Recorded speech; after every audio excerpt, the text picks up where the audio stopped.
We are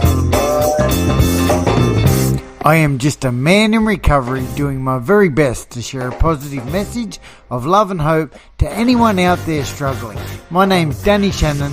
I spent 17 years in the pain, hurt and misery of active addiction, heroin, meth, crack, anything you could get your hands on. I am absolutely blessed to have found recovery on the 15th of September 2009. This is the Kick the Shit podcast. Each week, my guests and I will share our stories around the social and emotional impacts that addiction can have on both ourselves and our loved ones. Let's go! Let's go! Welcome, SarahJane Winters. How you doing? I'm great. Thank you very much for having me, Danny.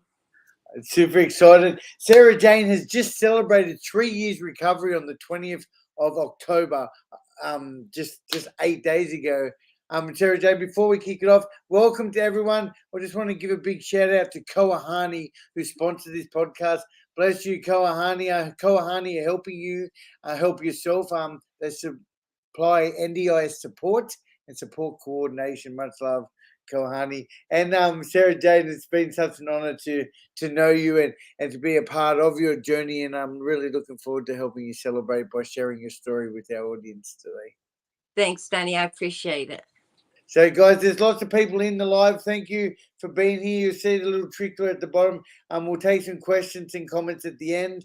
But in the meantime, how are you feeling, SarahJane, to be on live? Have you done podcasts before? I have done a couple. It doesn't get any easier. I still get nervous, but it's okay. I'm with you. I'm good. Yeah. What do you think's the nerves about? Is it about sharing your story? Is there any regret about your story? Is there shame, or is it just being on live? Like what part of that makes you feel a little bit nervous, do you think? It's more when I'm going through the stories and when I'm telling my story, it's more that it brings up a lot of feelings that I have moved away from. Yeah, well. Yeah. But going live and everything, I'm okay with that. Yeah. Yeah. Well, it's so interesting that you say that. And I just want to share this for yourself and for anybody else listening. You know, I'm blessed today to be over 14 years, and it's been a long time since I've had any of that fear or that those feelings come up. You know, I guess blessed to be in this position where I do share my stories often. It's become so repetitious that I mean, you see me cry occasionally. I even do get a bit teary, but that's gratitude. It's not around feeling. So anyway, I mean, I think it's an incredibly healthy way to move forward in sharing our stories, and you know the benefits of doing that, SarahJane. You've seen them. Yeah. Cool. So first of all, before we jump in and go back a little bit about your story, what it was like, how you got here, and what it's like now, SarahJane, just last week, 8 days ago, you celebrated 3 years sobriety. Tell me about that day. How did it feel? Like, because I know for me, when I celebrate a milestone the night before, I'm always up to midnight. The clock strikes midnight, and it's just like I get this overwhelming sense of gratitude. I wonder what that felt like for you. I did also wait till 12 o'clock. Yeah. Because I wanted to see my little counter on my phone just tick over. Bless. And I was literally crying. I couldn't believe it'd been 3 years. It's obviously the longest time I've ever been sober. It was really overwhelming, and I just thought, I can't believe I'm here. I actually made 3 years. It was so surreal. It was a nice feeling. You can't explain that feeling really I mean, like, and I know most of our audience are probably in recovery, and I hope everyone does experience that. And I know it's not all about clean time, but that 1 year, 2 years, 3 years, a milestone, every day is a milestone, sure, but that milestone of 3 years, the longest you've ever had in sobriety, the clock striking 12 o'clock, it's a surreal, beautiful feeling, isn't it? Yeah, it definitely is. So awesome. SarahJane, I noticed you're wearing a very cool shirt there as well. I am wearing a cool shirt. The Sober Squad. Thank you so much. Yeah, Sarah Jane's wearing the Sober Squad shirt. Guys, stay tuned. We've got some merch coming out soon. Katie Ward is onto it. All right, Sarah Jane. Awesome. That's so nice to hear that you also experienced a milestone. Exciting feeling the way I do too, and I hope it just Definitely. continues. Like I think even. Yeah, I love this thing. I don't know if I'm a member of NA and AA, Alcoholics Anonymous, and there's one thing they said in there, and it was like the first year is for you, and then they reckon every other year is for you, but it's also for others too to be able to celebrate with you. And in That's saying that, you're true. like, yeah, I think that's really important fact to notice. All Yeah. right, Sarah Jane. Let's go back if you don't mind. And please feel free to stop me or to share what you like today. But I want to know a little bit about you growing up. Where siblings, where you grew up, and just how it was in the early days, if you remember, as in childhood. Absolutely. I grew up in Scotland. Yeah. I I had the best childhood. I was very loved. Always lots of family, always around, day in, day out. There was always a set of family at the house.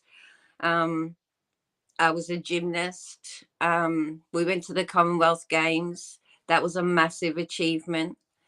My life was great as a child. I couldn't have asked for anything more. And then my parents, my mum had been remarried. I have my dad, a birth dad, till I was 2, and then my mum met the dad I have now, and that is actually my dad. I don't mind about the Sure. other one. Yeah. Yeah. So everything was great, and then they started telling us, me and my brother. I had a brother by then. He's 12 years younger than me. So when he was born, he was born. I was 12. He was 3, and so at that point, sorry, when we were that age, they started telling us we're moving to Australia, and we couldn't wait. We were so excited. It was going to be a brand new life in this fancy country that we only see on the TV. It was unbelievable. Then we arrived here, and it was just as the pictures were. There was palm trees everywhere, the beaches, the sun. I couldn't believe this was gonna be my home. Like, I just didn't. My luck was in. I was so blessed. Yeah, nice. And I still wake up now today, 35 years later, still really being thankful that I'm actually in Australia. I still love it that much as the day I got off the plane. I still love it. Wow. Um, What a so beautiful thing. yeah, it was lovely. But Sarah Jane, just before we jump forward, you mentioned about being a gymnast and going to the Olympics. yeah, Tell us a bit about that. What do you mean you it were a was the gymnast? Commonwealth Games. It was Commonwealth 80. Games? Yeah, it was 87. Um, Obviously the Bulgarians and the Russians ruled the world back then. So Great Britain was just lucky to sort of be there. We Yeah. didn't place, we didn't come anywhere. We weren't very good in our own country. We were fabulous, but then put us amongst all them lot, and we weren't, just very average. But So, it was fantastic. Gym was my life. I went to school in the morning, and I had gym 7 nights, 7 days. It was every night. It was constant. Then I stopped. Then school got less, and tutors came in, and then sort of tablets came in as well, actually, to stop us sort of forming correctly, just because gymnasts, you can't have bumps and lumps, and yeah, that kind of stunted your growth a little bit. wow. So Yeah. where did those tablets come in, and what are we talking? What tablets? I'm not to this day, Dan. I don't actually really know what they were, but they were like a suppressant for a female body, and it stopped your hips forming out, and it stopped things growing. Yeah, Surely that shouldn't be legal today. definitely. I don't know. I'm not sure if it was legal back then. Yeah. May I ask who was giving it to you? The coach. Yeah, the coach. Yeah, Yeah. and we're talking back home then. Yeah. hmm Oh, Wow. that was in Scotland. Yeah. Yeah. Scotland. Hmm. All right, that's interesting. And I mean, look, that we are talking like 35 years ago or Yeah. plus. Plus, crazy how times have changed, and crazy how they're trying to shape you using drugs Yeah. form for your country. And then you got to go up. Well, I've certainly seen some of those Bulgarians and Russians too. They look pretty fit. You'd Yeah. probably need a couple of pills to match up with them. Okay. And then I love what you talked about coming to Australia and being so grateful. Now, for me, when I hear Scotland, and I haven't had the honour of being there, like I believe Scotland's beautiful. It's not as if it's some third world country, but you speak about Australia being super. Tell me a bit about that. I don't understand like what you The mean by that. the Scotland's very the sky is very low because it's very grey. So you just sort of see the top of the houses, and that's the rest is very grey. There's not really a lot of blue. Um, and it's very dark when you're walking to school, and it's very dark when you're walking home from school or skiing, however you're getting there, wherever, however you're getting there and back. It's just dark and it's dull a lot. But the history and the locks and the highlands and all that is absolutely historic. That's beautiful. It is gorgeous. Yeah, but so for you, like, okay, I didn't know that. Thank you for sharing. Excuse my ignorance in not knowing No, that. But so growing up, you couldn't even see or completely on your way to school. Where you look out the window, I guess over the hills, it didn't look quite like it looked on television. Maybe about how beautiful no, Australia looked. no, it Um, doesn't look like that. and I just want to say, give a big shout out. Like my flag there, my Australian flag is just here as well. Like I love Australia. Also, my whole house has got flags all over it. Yeah, And I mean, I am an incredibly grateful person. I just come back from America. America is beautiful. The yeah. beaches all over California that I traveled to are absolutely beautiful, but they do not even come close to comparing to Australia. Like that's Unfortunately, my they don't. experience anyway. No. And I think anyone who didn't say that about their own country might need to move on anyway. But yeah, Australia is such a beautiful country. All right, good. Just want to all right, so you end up here in Australia at the age of what, 10, I was 15. 15? Yep. Was there that cultural shock? Did you get thrown into like, because I've actually done a couple of interviews where people have been removed from one area and placed into another, not so much a geographically country, but and then feeling completely lost. How was your experience coming to school, for example, at 15?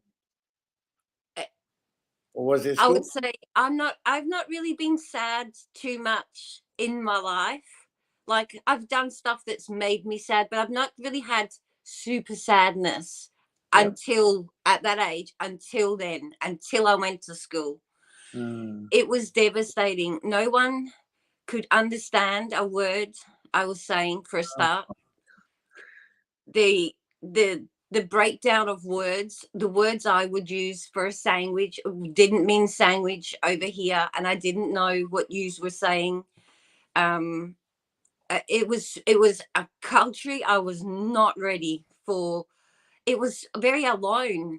I was very alone. The want to fit in with some sort of crowd or friend was so big, more than I think my parents actually even realized, because I've been a very great masker my whole life. Yeah. And yeah, it was very, I couldn't communicate. It was very hard.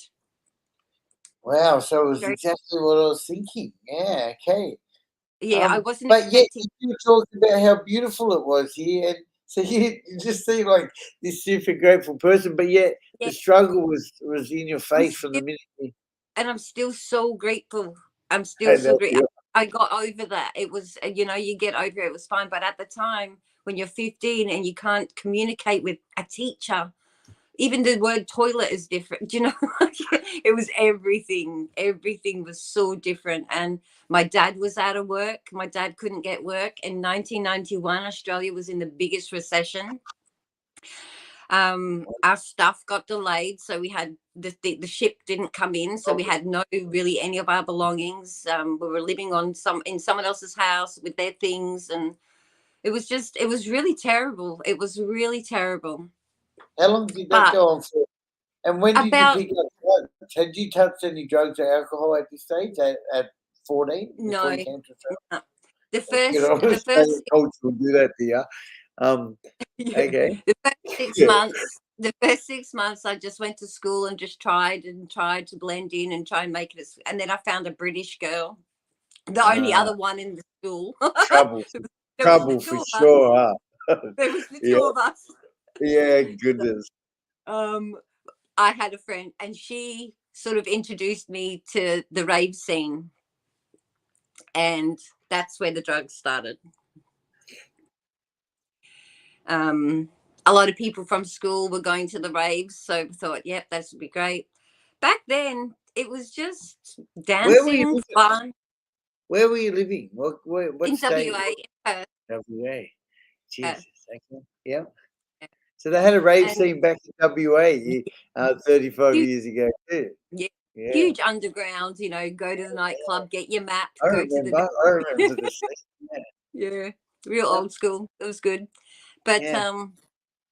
yeah, so I found sort of solace in these people because at the race there was all types of people there, and there was lots of British there, and yeah, I fitted in. I felt like I found my little group, but picked up a bit of a speed habit along that way for about 4 years. So amphetamines. You picked up a bit of an amphetamine habit. What was the first drug you picked up, SarahJane? Was it alcohol, drugs, pot? I had alcohol when I was about 10 at parties, about 11 at Christmas, and you'd sort of dabbled with it back there in Scotland, but it wasn't a thing. So the first drug I had here was marijuana, Yeah. and then drinking, and then the other then all the other drugs. Yeah. So just on that, you would have been 16, I guess, when you Yeah. when you so you dabbled in alcohol at 10, like at parties. I guess Yeah. often our parents back then would give us a sip Yeah. anyway. I still see that stuff happen. But anyway, and then you started smoking pot first in Australia. What were so I don't know, just quickly on that. Do you remember? Do you remember your first? Was it a joint, a bong? Yeah, it was a joint. Yeah, Yeah, joint. What do you remember it was that a first time you joint. picked up as It was a joint. We were in we were in someone's house and we were listening to Oasis, like you do. Wonderwall, eh? uh, Yeah. yeah, and Okay. I couldn't stop laughing. Yeah. I just thought everything was funny, and I thought, oh, this is cool. And done Okay. it a couple of times, and wasn't really my thing though. It was okay, but wasn't my thing. Then I Yeah. tried some acid. That really freaked me out. That wasn't my thing. Um, then I tried some ecstasy, and that was a bit of a downer. And then I found the speed, and that was my thing. I really loved that. Yeah. Okay. And you So picked up a habit pretty quick on the speed. yeah, immediately. As soon as I had it a couple of times, that was it. Wanted it every day. Yeah. Yeah. And Right. that lasted for about 4 years. And my parents got word that I was in a bad way. And they came up to the caravan that I was staying in, and my dad sort of booted in the door and took all my belongings and dragged me home and basically just locked me in a bedroom for about 4 weeks. And I do not recommend that at all. But detoxing in a Scottish family 35 years ago was lock her in a room and she'll be okay. Yeah. Definitely. And so that's what they done. Yeah. And that got rid of that. And then it was just life was pretty cruisy, going out. I'd started a hairdressing apprenticeship. So hang on. So you got locked up for 4 weeks or for that time, and then you basically it worked. You Yeah, stopped. it worked. I stopped. I didn't want to ever again. I thought it was rubbish. I knew it was going to go down a bad path. I could see where it was. I was very in control then. You Well, know, as you can can I be. just touch on that subject? Often like say family members who are suffering out there. I know there's plenty of people out there who are in this situation with their child, or even as a brother or sister or a partner. And often, like we wish, like, or you're making phone calls, you're thinking, is there somewhere you can just lock them up? Like you can just, Yeah. like humanity and the rules and all that. You're not allowed to just lock them up. And generally, I would say, from my own experience, just locking anyone up is not addressing the problem. It's definitely addressing the detox, um, but actually, what I'm hearing right here is maybe 1% it can work because I guess you had a loving dad. Yeah. a- Yeah. So, but they just took the opportunity for you to get on again, and it worked. Yeah, it did. I didn't pick it up again. To Wow. this day, I never picked it up again. Yeah. Sorry, let me just share one more quick little story. I've been chatting Yes. Yeah. with this legend over in America, right? And he's an ex-Army SAS Navy SEAL dude who's now helping individuals in recovery. And he's getting, this is a bit harsh, right? But he's getting employed by families to go in and kidnap children who have been stuck up in certain areas in drugs, caught up in prostitution or whatever it is, and literally get them out there and do the same thing. So what a super cool job that is. That's what we need, more GI Joes doing that. I But tell I'm you what, sure I think so. I don't pussyfoot around it. Get in there and get them locked up and get them out. it's very risky. All right, sure. Okay, so you got a hairdresser. You started. So how old? So you must be 20 by now. Then. Yep. More. About no. Yeah, I'm about 20. Yeah. Yeah. Yeah. And yeah, Um, so I had already started an apprenticeship through all of that sort of stuff. And then I was nearly finished, and I bought a salon myself. It was great. Normal drinking tendencies. That's where I started drinking. Probably just on the weekends. Just a normal yeah. social drinker. Yeah. And then it stayed like that for quite a long, for maybe 2 years. And then I met someone, and we had a very rocky relationship. And he was quite mean. There was a lot of DB in there that I don't really go into too much, but I did start drinking a bit at home so that when he got home, I could sort of maybe be a bit nicer, or maybe listen to him a bit easier, and things like that started happening. And then I found the drinking started getting more and more and earlier and earlier. And then maybe adding in some extra friends so I could go out on a Monday, but my friends that I go out with on a Thursday, they won't know because they're different friend groups. And then by the time, if you do that long enough, you get to go out every night with different people, and they only think you're going out once a week. Yeah. So So that, what we're talking about there, let's just touch on that for a sec. Is yeah, it's like an excuse, isn't it? It's like a way to yes, justify for you to drink every day. So an alcoholic, and I just want to say too, you mentioned like you started social drinking. One thing I've heard is people who aren't alcoholics don't call it social drinking; they just call it going out for a drink. But alcoholics like to label it as I just started social drinking because you're justifying it. And what you did, and what a lot of us in addiction do, is we start being aware of our people around us who are yeah, watching what we're doing. So we start manipulating, lying, start feeding the person we're going to become through that yeah, lies and manipulation that I certainly did. yeah. And as a result, you probably thought you had it set up 7 days a week where you could get smashed and no one else knew, but probably it's not the case. I think a few people know, but I just didn't think they did. Yeah. Yeah. Sure, yeah. Yep. So, Okay, so you're drinking 7 days a week. You think everything's sweet. You think you've got everyone bluffed. yep.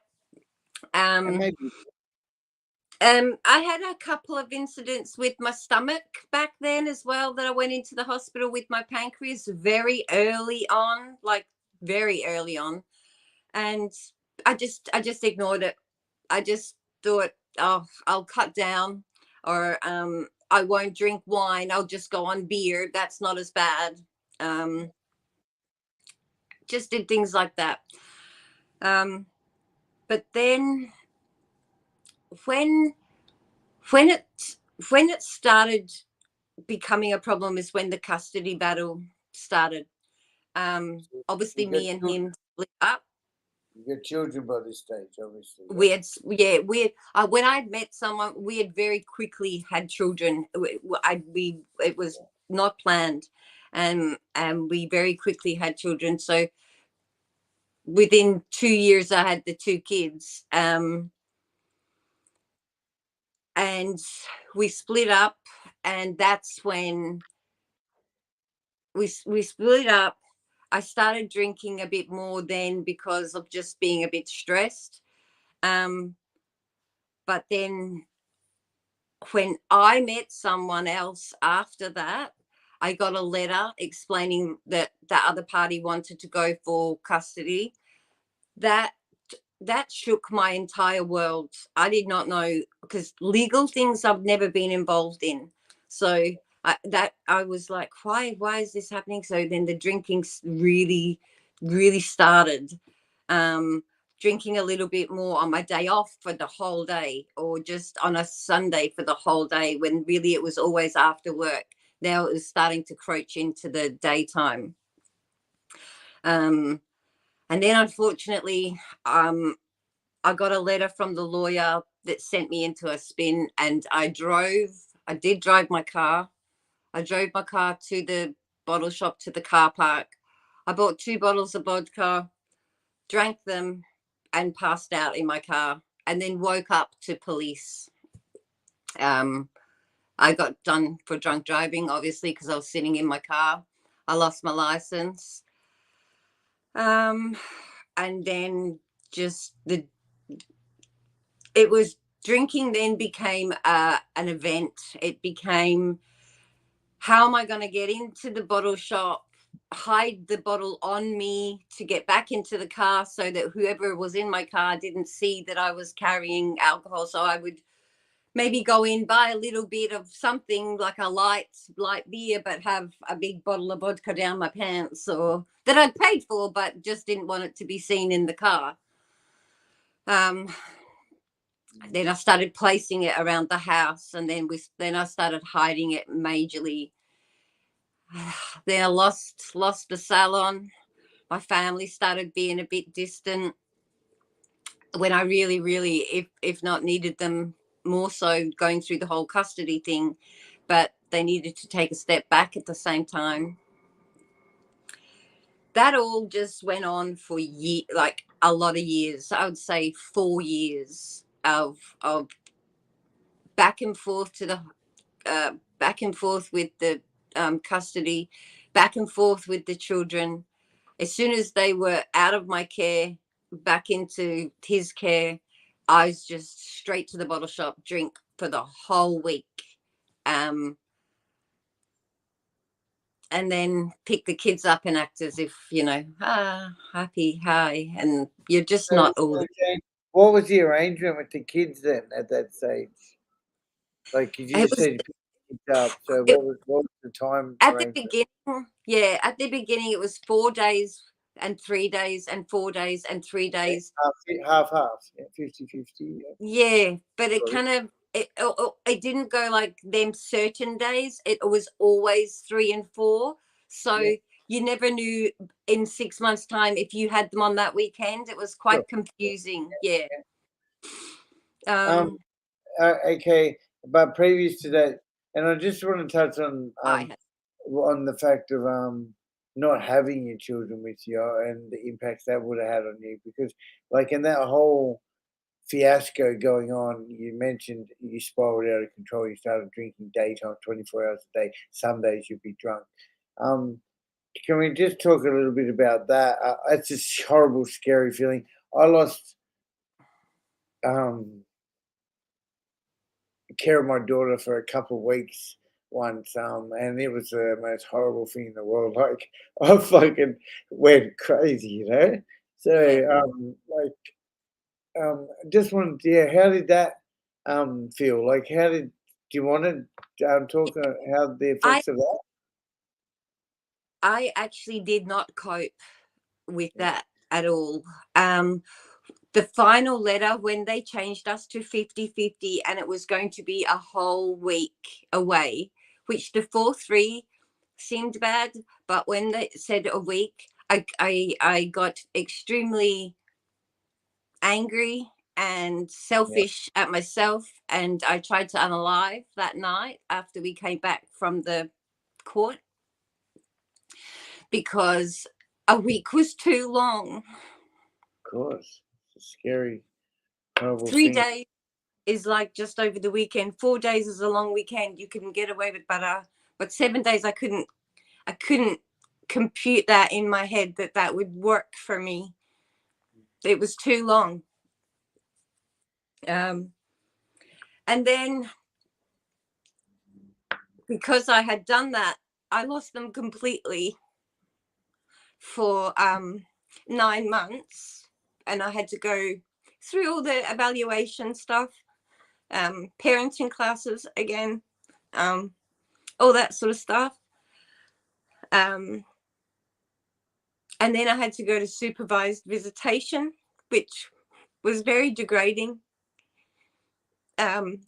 You're out in the park and you're having fun with your kids, but a lady is constantly staring at you, making sure that you're not whispering any badness into their ears. Or and the girl was 21 years old. That's really hard going to take that from someone so young, who doesn't have children of her own, but she's a supervisor, so I have to respect that. That was just difficult. That was just a whole big difficult part of my life. Yeah, I know, and I'm sorry to bring that up. Are you all right? You all right, Yeah, too? You have to keep yeah, talking yeah, back. I just want to. This stuff means it really hits home so much for me because I do have a Malia. She's 6 years old, and beautiful. so this stuff's very close to my heart.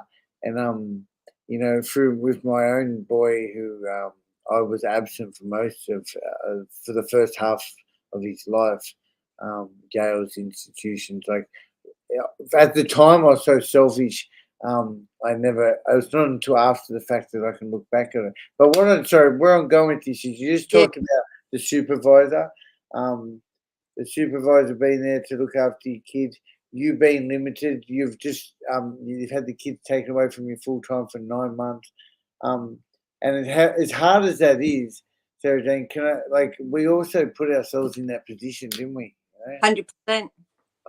That's like we want to you want to say how shitty it was to have that lady there and that, but look at us. And I think it's important just for us to highlight that too. And is there a difference? Like, are we to blame, or is it just the disease of addiction to blame? I wonder what the medium is. I'm There's sure a a family member, a husband of his wife who's done that, would blame them. But yeah, it's reality of life, isn't it? And Yeah, addiction. it is. And also, just on that, thankfully they do have them services and they do have them girls, because I wouldn't have saw them at all. Yeah, that's so So true. on the other hand, looking upon it now as a Yeah, sober woman, I can see that she was just doing her job, and I should have been very grateful to her for having the 5 hours, you know what I mean, that I got. So there's another way to look at it, yeah, but yeah, yeah. It's just a horrible thing, isn't it? All it right, is. cool, cool, Yeah. cool. Let's All right, so SarahJane, you talked about, and I know we're going to get into this soon, and we've got as much time as we need here. But you talked about your pancreas. But it's Yeah. on your pancreas now. I know, and I'm really looking forward to giving you an opportunity to share some of this stuff, because I know this is stuff that's had a massive, massive impact on your life today. But early signs of pancreatitis. Um, Yeah. you ignored it, because this is what we do when we're drunk. We just Yeah. we don't go to the doctor. We push stuff aside. Do you want to talk a bit more about that? Like Yeah. what? So uh, before before it got to where it got to, um, I had about maybe 12, 13 times I went into the hospital with pancreatitis. And, they would just give you the stuff and you'd be okay after the weekend. It is one of the most excruciating pains you will ever go through as a human. Pancreatitis feels like a hot rod is going through your stomach and staying in there. It's indescribable, actually. Is it from alcohol abuse? Yeah, it is. It's definitely, yeah, it can be. It's mainly from that. Yep. Yeah. Yep. So self-inflicted, I Yes. guess, or more carnage that alcohol has led us to do. Okay. Yeah. Yeah, and look, we'll get to that story when we get to it where you're at now. So, what happened with the children? Let's take it back. Yeah, go on. So we're there. So that's all passed. I've finished the supervised visitations, and I got the kids back full time. Passed everything, but that court case and that supervised visits that went for 2 years. Yeah. So that's actually a very long time to have supervised visits in any world. Absolutely. But anyway, that's all gone. Now I've got the kids back 100%. I'm still drinking, but I'm working and I have a car and I have a decent lifestyle. And I think everything's, I've got it all. I have managed to be the alcoholic that had it all. It's an optical illusion, isn't it? It's not true. Oh my God. It's far from the truth, I'm sure. But okay, yep. From the truth. Yeah. But yeah.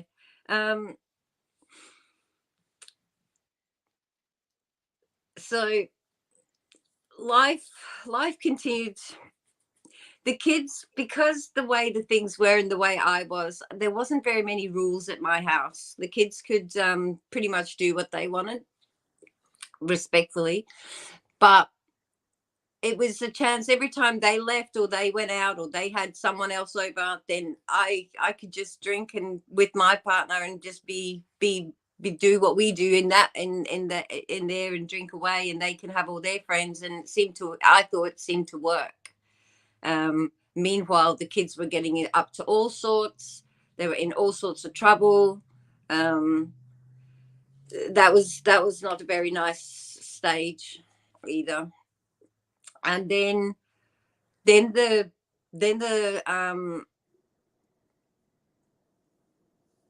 sorry, I'll just go back. After I had the supervised visits and I got the kids back, I actually opened my own agency of supervised visitations, but also employed supervisors, obviously, to do the work for me. So that was my little bit of giving back to that sort of situation. Oh wow! I didn't know that. Wow, incredible! How the hell did you manage to put that together? That's crazy. It was called Perth Children Family Services and PFCS, and you really like 10 years ago or whatever, 8 years ago, you didn't need to have all the qualifications that you need to have now. So we could just we just opened an agency, got it all registered and paid for it all, got it all accredited. Well done. And hired things, and we charged, because when I was doing it, it was like $150 an hour, and we could only afford 10 hours over the weekend because that's a lot of money. And we done it for like $25-30 an hour or something. So we helped over 1,000 families. It was quite. That's because you had that young chick, buddy, who she got you to fire up to go and bloody give back in a way that you felt would be more make you feel better about it, I guess. SarahJane, the podcast is called Kick the Shit. Why don't you take us to when? Well, you managed to do all this drinking, Yes. too. So tell me about when you kicked the shit. Like you currently just celebrated 3 years sober. Take us to that time if you don't mind. Okay. So the last time I went into hospital. By this time, I'd had problems with my liver. So the last time was three and a bit years ago. I went into the hospital. They told me that I've got liver cirrhosis, and the scarring on my liver does not warrant a rejuvenation. Like, it won't rejuvenate my liver, won't work itself out like most livers do. Mine just is so wrecked, it won't. And then I went on the liver transplant list practically straight away. And then it was during that time that I came back out of hospital and still drank, because I had it in my head that it was the wine. By this stage, I'd moved on from vodka. It was just anything that I could afford at that point. It was anything. It was wine. It was horrible. And at that point, I just really thought that would work. That would help the liver. That would be better. And it definitely didn't. Obviously, beer still affects it. And it went back into the hospital again. And it was then that the doctors, I was looking absolutely terrible by then. I had lost so much weight because in my alcoholic brain, I didn't really want to fill up on food. I needed my stomach empty so that I could get as more liquid as I possibly could. And then, throw it all my way, throw it back up in the afternoon and start again in the evening. So which then caused all my esophagus to just be constantly bleeding. So there was just blood always coming out of my mouth. Then I went back in for the final night, really, and he held my hand. My mum was there at the side of me, and the doctor held my hand and said, "She's not going to make it, but we'll send her home and we'll make her comfortable."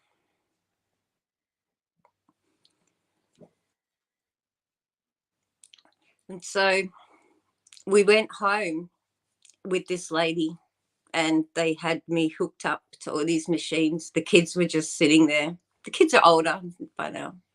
The kids are sitting there crying because it's when medical things are there, it's scary.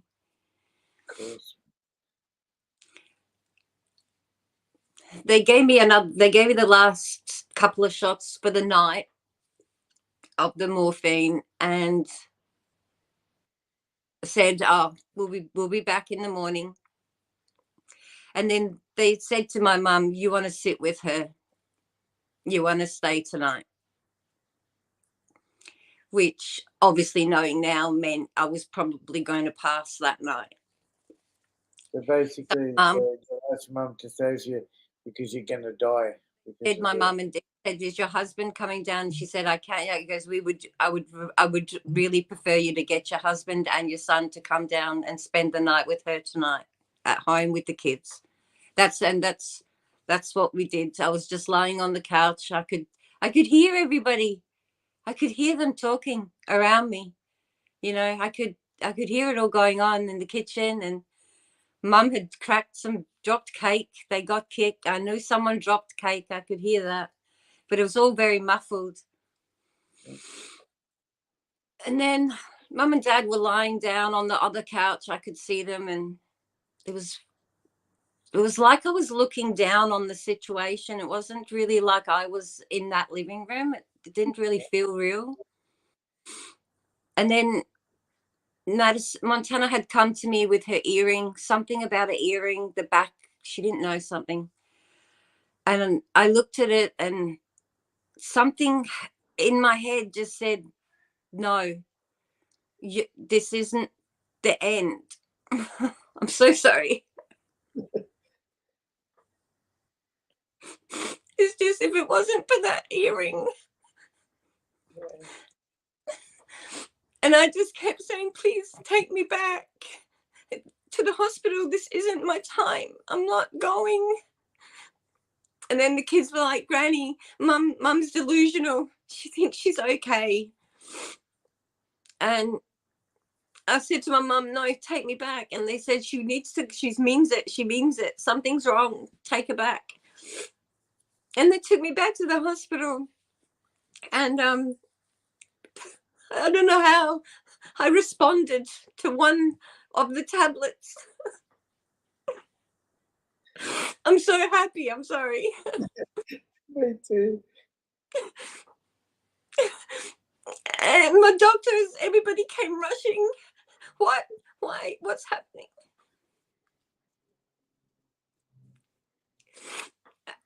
Anyway, I stayed there for about 3 months. Yeah. And got better. Got better. Like a miracle, huh? Oh. Like the earring was like this what is it? Like this thing that just fired you up saying, fuck this, I'm gonna die tonight. Yeah. And it gave you a boot up the ass that you some miracle happened right then, didn't it? Right then and there. And that was the end of the drinking. Wow. So that was it. That was the day you got sober. Wow. That's it. That was the day. I went back into hospital and they... Unbelievable. Unbelievable, SarahJane. I mean, I know a little bit about that story. It's incredible. Yeah. A miracle happened that day. What date was that? That was the 20th of October. Yeah, wow. See that? 20th of October, 3 years ago, SarahJane, you just celebrated 3 years sobriety. And not just that, you just celebrated 3 years of life. You could have been, you would have been dead if it wasn't for that. 100%. 100%. Wow. Okay. So the whole recovery, the first year, the first 6 months I went straight on the anti-abuse. And that really helped. That really helped with the cravings. So the first year was all really still medical, hospitals all the time, testing all the time. So I was quite distracted. The second year blew my mind. The second year I wanted to know everything and anything I could possibly get my information on or knowledge. I wanted to know everything. And then the last year has been about more working on myself and trying to do that, you know. So it's been a great 3 years. It's been the best. It's really, I've met the most beautiful people along the way. You started like sharing your story, haven't you? You know, you got on how? Tell us a bit more about that. How did you meet all these beautiful people? What are you talking about? I came onto TikTok about a year ago, maybe a bit more, actually just over a year. Yeah. And I met your beautiful self. And I met TikTok Gary, which led me on to the Casey and Natasha and Kelly and all the K's, and Katie's, yeah. But they have actually turned into my support group. We're on the phone 2-3 times a day, talking all about, you know, it's a beautiful family network I've got on here, which has ended up coming into my actual life. You know, it's not just the TikTok life. It's beautiful, but everybody's kids get on and life's pretty good at the moment. My parents could not be prouder. My brother is over the moon. Everyone's really happy. Everyone's happy for me. So it's good. It's good. Wow. What an incredible story. I'll highlight some of the comments at the end. There's some beautiful comments coming in too. All right, SarahJane, incredible, right? I can't see anything. No, good. You're better off because you'd just be completely distracted if you couldn't see anything. All right. Wow. So 3 years sober. Life has turned around. One thing that you've just mentioned then, and people might not know, but there can be such some incredible supportive online communities, and I've seen you know, I've seen yourself and all the girls you just mentioned have I wouldn't say their life, your life has been transformed, but some people's lives can be transformed just coming into this whole beautiful network of support. You know, you talked about being on the phone every day with the girls, the families. You've got this super cool little community going. We Um, do. and anyone out there listening, we are very blessed. You can find myself and a whole bunch of other creators live on TikTok pretty much every night. I've also got the Sober Squad community page with over 42,000 members. SarahJane is wearing the shirt there. We've got it's an incredible community of people coming together to support one another. And I think, like it is great to have on face-to-face support, but I mean, the magic of the day and age with the internet can be incredible too. Yeah. SarahJane, how's the health now?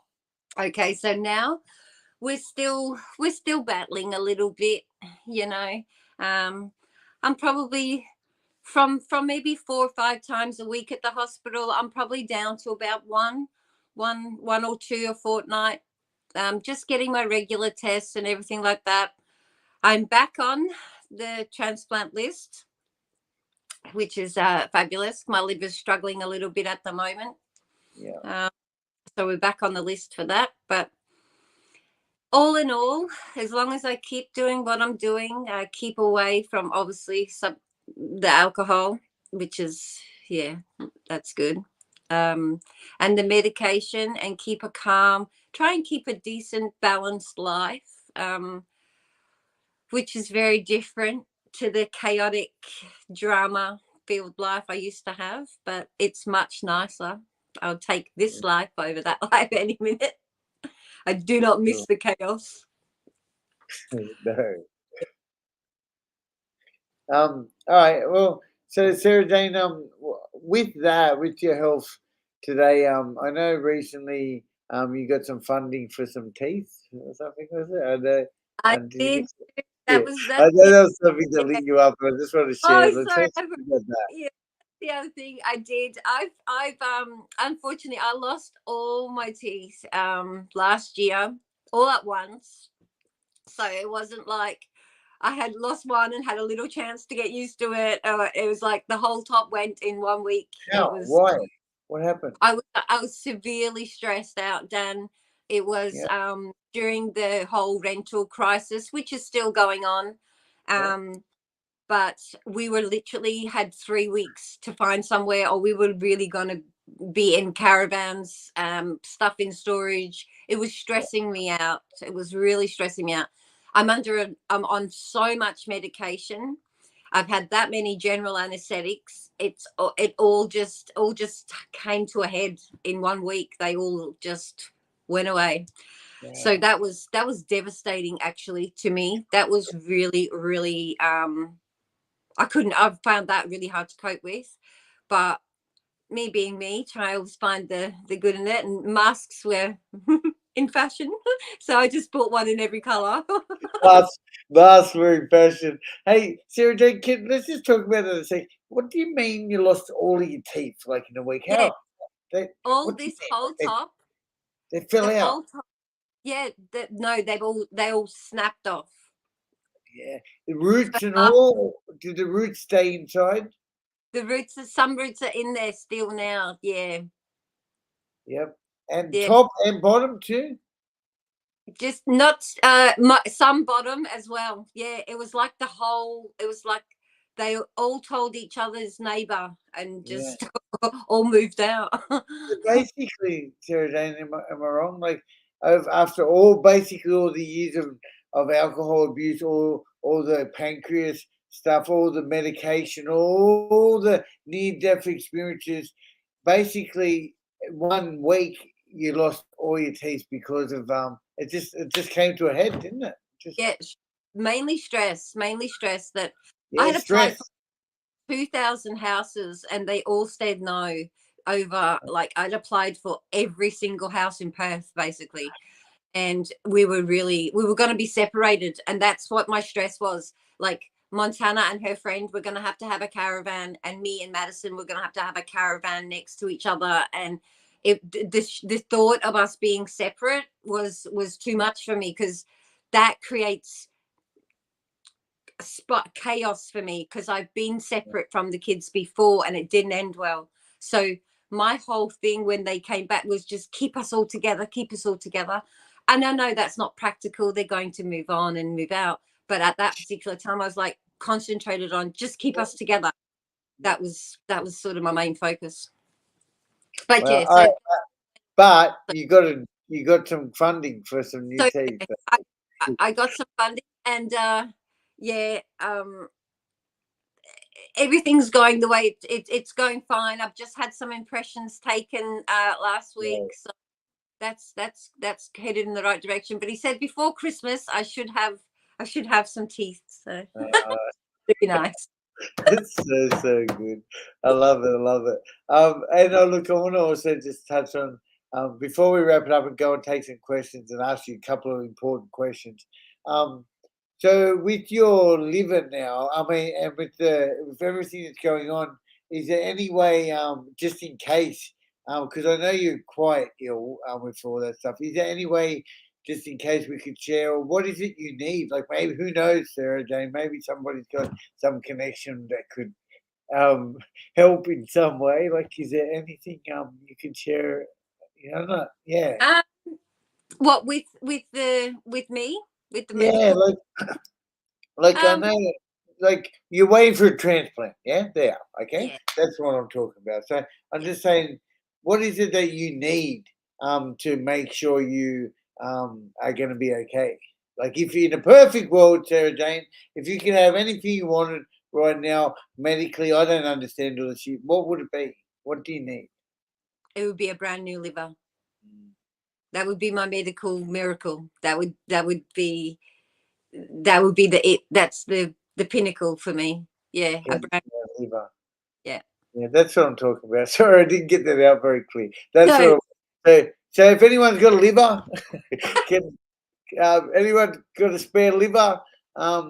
Maybe you could just pass it on to SarahJane. A spare one. I don't want you to give up your own liver, but who knows, SarahJane? Who knows? Maybe, who knows? All kinds of people watch my show. You know what I mean? And I want to give a shout out to all the people in the background who don't comment, who don't engage. Often they are the most important people in the room, and because they are the ones, for whatever reason, can't engage or choose not to engage because either the shame, the guilt. DV can often be a cause. There's so many different things that we're not seeing in the bigger picture. So, thanks for sharing that. All right, SarahJane, I've got 2 questions for you. Yeah. If someone had a liver that they could give you, where could people find you? What do you do? Give your business a bit of a plug. I know you've had a bit of a writer's block with your creativity, but why don't you give that a bit of a plug? Where would people contact you if they wanted to, if you even wanted anyone to contact you? If you want to contact me, you can. I'm on all socials, Facebook, Insta, and TikTok. And my business, Danny, you're gonna. This is just so me. That on Wednesday night we have our group, and I have had some writer's block or whatever, and Wednesday night after a group, I done the whole entire room. I done the backdrop. I put the lights all up, and I done 6 cups. Oh my God. So guys, actually I should give myself a plug. So every Wednesday evening, guys, we run an online support group. It's run by myself. It's called Danny's Hour of Power, where we come together and we learn a whole heap of tips, tricks, and hacks on how to plug into the higher forces of gratitude. SarahJane's been a member of that group for some time now, along with a whole bunch of other people. But one of the topics that came up was SarahJane had been struggling with a bit of a creative block and hadn't done any work. And what you're saying, Sarah, is as a result of the group, you've gone out there and got back. I don't know what to do. You stepped out of it. I did, because I thought there is no way I'm going to the meeting next week, Wednesday, and saying that I still haven't done anything. I'm not doing that. I'm not having that. So it kept me totally accountable. And I went straight in that room and decked it all out. You should see it. Wait till you see it. So proud of you. Yeah, guys, that's my Patreon page. I might be able to drop a link in the comments about that. SarahJane, that's incredible. Congrats. Okay, and last bit of thing before we jump over and answer some questions. Guys, if you got any questions, fire them up. Just a minute, don't drop them yet. I'm going to go through and try and highlight all the very super important comments and questions. What I want to know, SarahJane, is there any words of wisdom? I don't mean to put you on the spot, but drop us your gold, SarahJane, to anyone out there, whatever it is. What would you like to share with others at this point of the podcast? Gosh.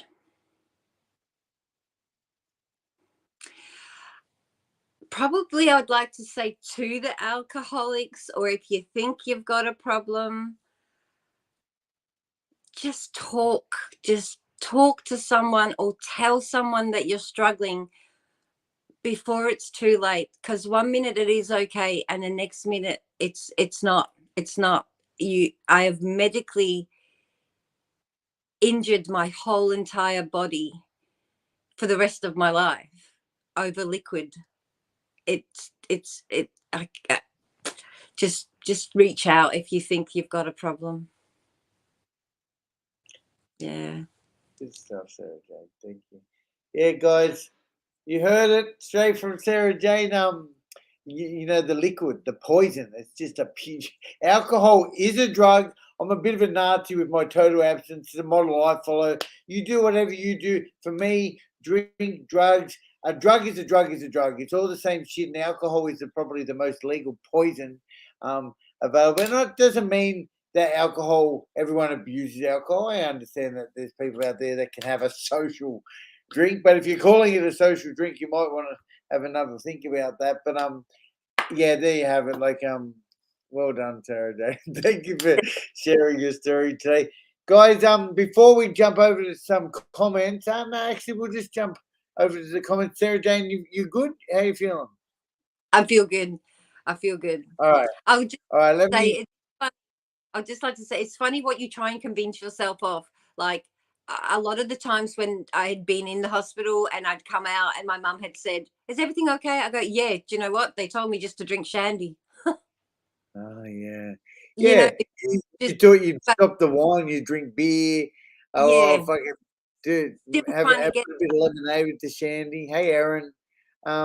Natasha. So we've got Aaron, Natasha saying hello. Danny Fisher. Yeah, the Drusilla.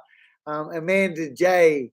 Danny, Aaron, Katie. Hey, Katie. We got Iria. Congratulations from Haley. Thank you, Haley. Congratulations from Robin. You can go through Facebook and check all these, but I want to go through them all because there might be some important questions in here. Much love and respect from Kathy. Thank I recognize some of these names. Yeah, I do. Yeah, boom, boom. Shana, thank you so much, Shana. That's another one of your friends. All right, let's see if I can lock down on some. Well done for sharing your story, SarahJane. It's not easy to do. So, hey, Amelia, good to see you. Yeah, sober is cool. Thank you for jumping on and saying hello. Brother Sober is cool. He's got an awesome podcast called Sober Motivation, guys. Robert, well done, SarahJane. Andrew says, wow, you've overcome a lot, hasn't she, Andrew? Kieran, hello, Kieran. Thank you so much. Johnny Mack, what's Johnny? I just celebrated 3 years on the 25th. Wow, Johnny, congrats, mate. You're just 5 days behind SarahJane. We do recover, absolutely. Stephanie, hello, everyone.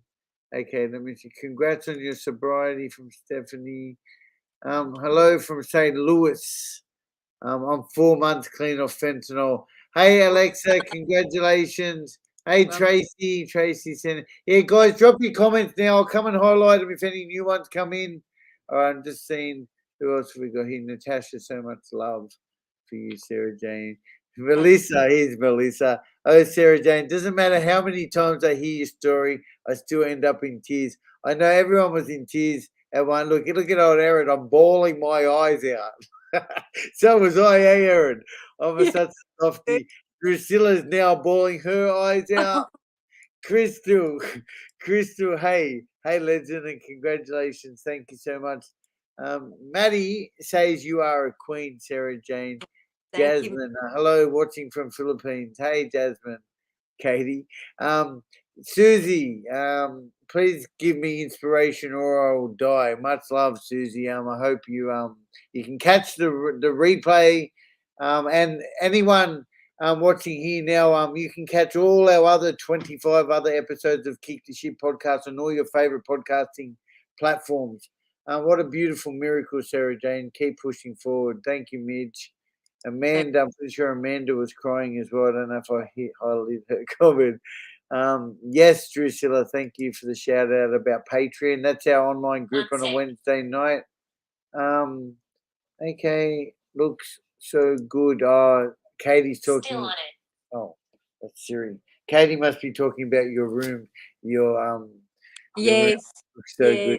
They've been giving me a few tips along the way. I bet they have.